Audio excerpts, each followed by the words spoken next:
Cálculo de la fuente de electroerosión. En esta parte vamos a ver cómo se ha calculado la fuente y dónde se encuentra. Este es el esquema general. eh, y en esta parte se encuentra la fuente de electroerosión, ¿ya? La cual cuenta con un interruptor externo, un voltímetro de aguja analógico, tres pulsadores, una pantalla LCD para mostrar y programar, un ventilador para eh, realizar la ventilación de los transistores, eh, un termistor para instalarlo a un costado de los MOSFETs, donde va a ir calentando y va a ir midiendo la temperatura, y cuando exceda se abre y se corta la fuente, o sea, inhabilita. Ya, este es el esquema general. Entonces, yo tengo condiciones de diseño.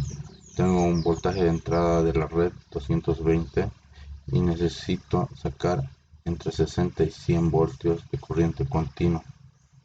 Entonces, para lo cual he escogido eh, la tecnología inverter, ¿ya? Que esta tecnología está muy expandida. Por así, en las máquinas de soldadura hay fuentes de televisores, computadoras, todos funcionan bajo esta tecnología. Entonces se toma de la red 220 voltios, se rectifica, se filtra y se coloca en unos transistores de potencia, las cuales hacen oscilar para inyectarlo a un transformador de alta frecuencia, el cual te baja el voltaje y vuelves a rectificarlo. Una vez rectificado, puedes inyectar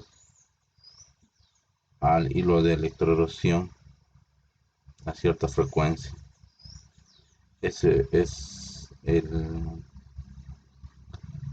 una explicación simple para ver esta tecnología. Bueno, entonces generalmente en electroerosión lo que hacen es controlar a través de una computadora ese pulso de inyección.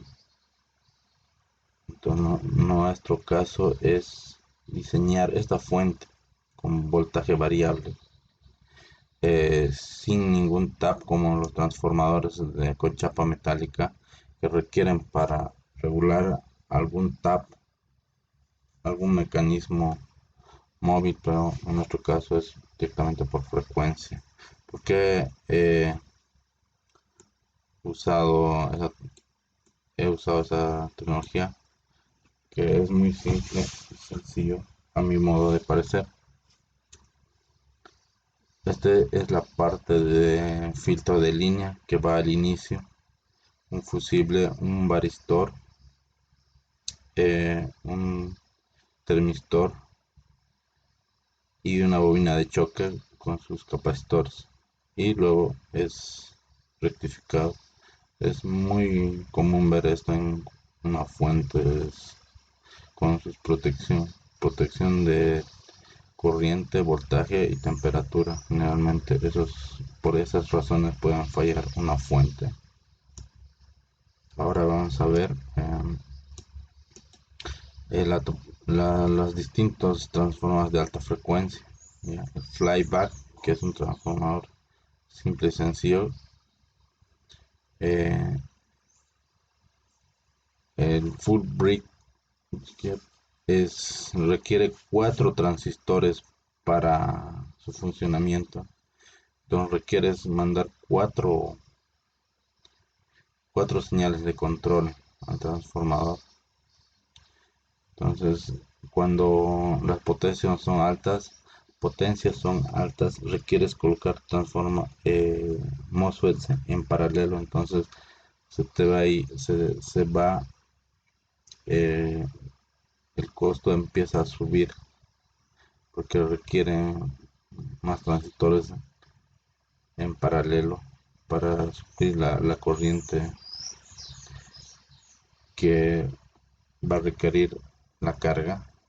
El otro es el hard briquet, que es con dos, pero es muy en el aspecto de regulable, no es muy regulable. ¿Por qué? Porque estos capacitores permanecen constantes. Y otro es el push pull, el cual requiere solamente de dos transistores, pero necesita de un transformador con doble bobina primaria y doble salida envueltas en un mismo núcleo, y tienen el mismo número de espiras en el primario los dos y en la salida igual. Entonces es un transformador simétrico. Y luego tenemos los dos diodos de rectificación, una bobina y un capacitor de filtrado. Bueno, entonces este es el esquema de planteamiento, los cálculos para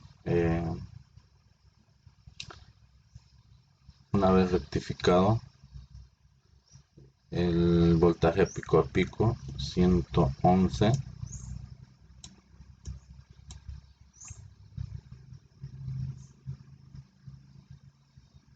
y una vez rectificado el voltaje promedio, se alcanza a ver acá que es alrededor de 305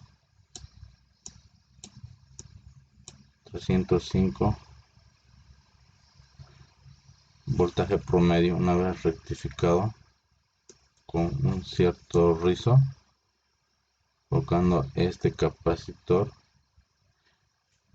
y una resistencia, una carga de 61 ohmios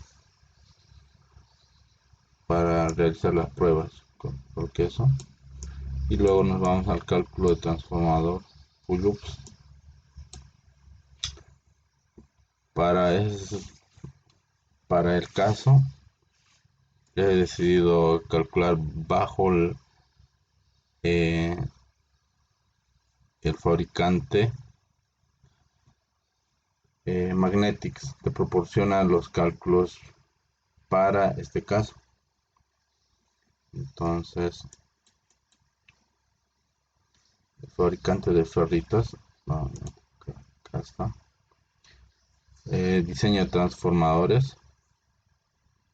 Entonces acá te da los pasos detallados para dimensionar el núcleo del transformador, la ferrita. A partir de una vez dimensionada y conocidos los valores de el núcleo de la ferrita y la ventana de embobinado, ya puedes hacer los cálculos respectivos. Entonces es muy simple y sencillo. Entonces para eso tengo los datos: voltaje de entrada, voltaje de salida, corriente de salida, la frecuencia máxima y mínima, que voy a poder variar entre esta frecuencia y esta frecuencia. El flujo magnético 1500 Gauss, de donde te sale, te da una tabla. Si tú vas a manejar entre 50 kHz y 20 kHz, entonces usas el promedio y aproximadamente te salen 1500 Gauss. Entonces es un promedio por ahí, puede ser un poquito más, un poquito menos. Entonces el flujo magnético hay que transformarlo en teslas, que al final nos sale 0,5 teslas. Densidad de corriente, el factor de topología que nos da el fabricante, acá podemos ver para push pull nos da 0.05, que es para acá,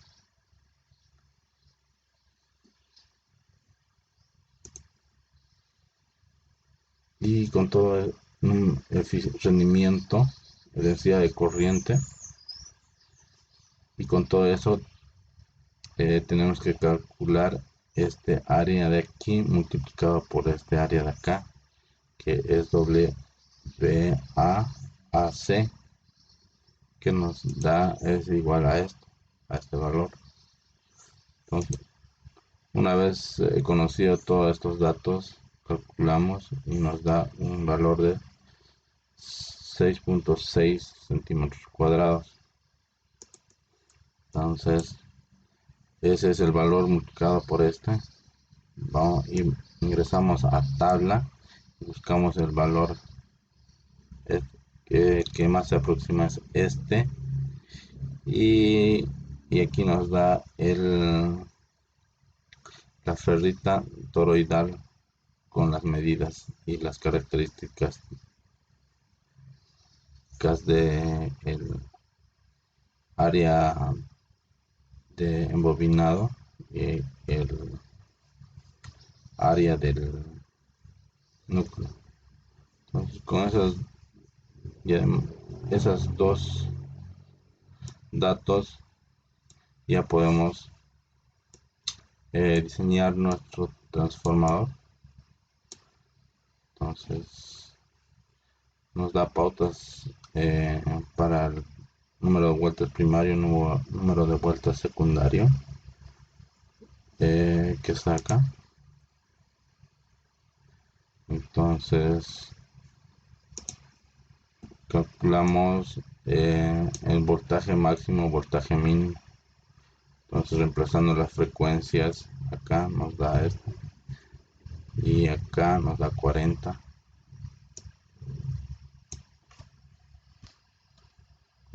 El voltaje es 50 kHz, 20 kHz, 40. Entonces está cumpliendo lo que habíamos simulado.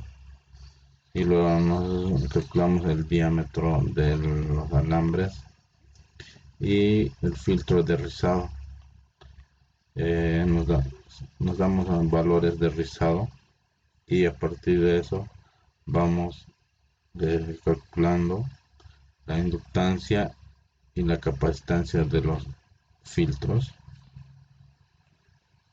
eh, que lo he simulado acá, pero no es una simulación real, es una simulación aproximada.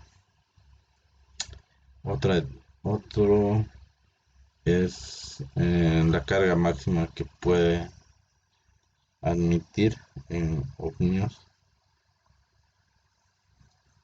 Es esta simulación. Y luego es la parte de eh, la temperatura de trabajo de los MOSFETs, cuánto de energía disipan al conmutar. Entonces nos damos los tiempos de conmutación promedio y para saber si hay sobrecalentamiento de los MOSFETs para eh, colocar un disipador y un ventilador. Esta es la parte de conmutación. Cuando hay conmutaciones alta frecuencia, los drivers de conmutación generalmente usaba optoacopladores, pero los optoacopladores a una cierta frecuencia ya no conmutan. eh, el tiempo de conmutación varía. Entonces, en esta subida y bajada es que los transistores MOSFET calientan. Cuando está en la parte superior de la onda es donde menos calientan, Entonces, para que subida y bajada sea más recto como aquí, se requiere eh, unos MOSFETs de alta frecuencia que conmuten a alta frecuencia. Entonces, ese circuito es esta parte. Solamente aquí hay tres circuitos, tres transistores que hacen eh, la parte de negar alternativamente para conseguir una onda y sacar una simulación. Y el MOSFET seleccionado a partir de todo eso, los diodos. Luego pasamos al control que está detallado acá y la forma de onda que se ha programado en el Arduino. Entonces, para generalmente es esta onda que se va alternando. Al final, en el transformador aparece esta, pero es, es algo cuadrada, para lo cual hay otra onda cuadrada modificada. Entonces, se va alternando con unos tiempos de espera cortos para que se aproximen muy bien a la onda alterna que requiere los transformadores para su trabajo.